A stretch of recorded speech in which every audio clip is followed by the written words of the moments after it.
Right, so when it comes to discursive composition, you do not pick a side. Alright, you don't pick a side. You actually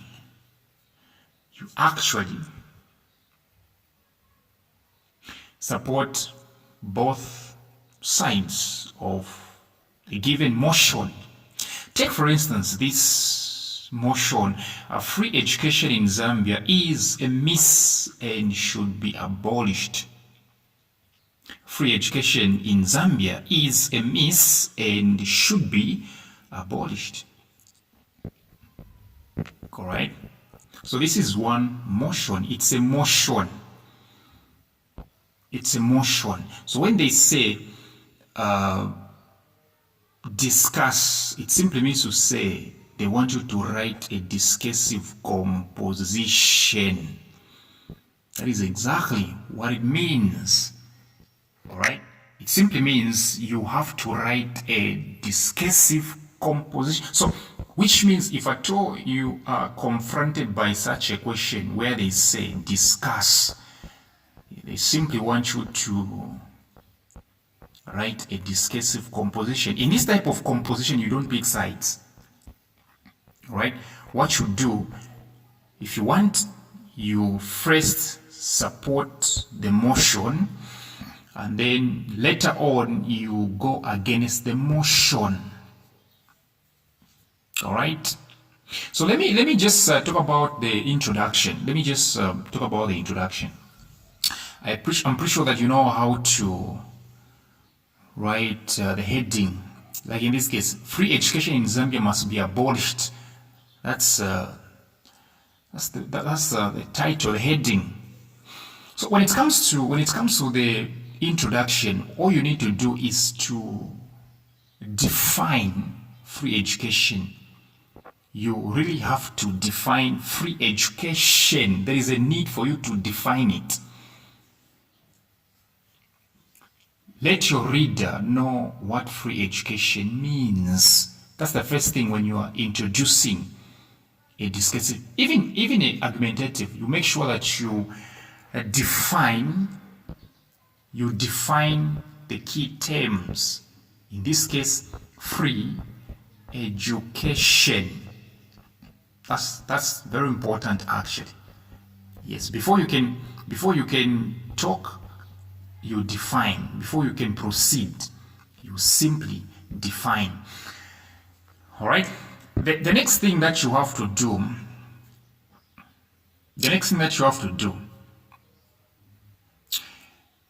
You have to make sure that you establish your mission. You state your mission. You have to make sure that your reader is well acquainted with the fact that you're going to be supporting both sides. Take for instance here where I typed something like whether it should be abolished or not is a critical issue which to be handled requires maximum attention and a high degree of level-headedness, which means I wasn't picking any side. Okay? That's why you can hear, all right? You can see my typing. It was like whether it should be abolished or not, which means I'm in the middle. I'm simply telling my reader to say I'm not picking any side here. That's why you can see the words whether it should be abolished or not is a critical issue, which to be handled requires maximum attention and a high level, let me say a high degree of level-headedness.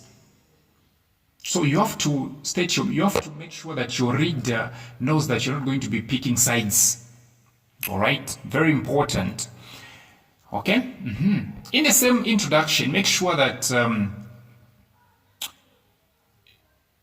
you have to make sure that you state both sides, because there is a part which supports free education, there is another one which doesn't. So in this case I was like, in order to resolve this issue, because you're acting like a journalist, you have to go like, in order to resolve this issue, it's important to understand why the government introduced it, which means in this composition, I'm going to be echoing what the reason why the government introduced it.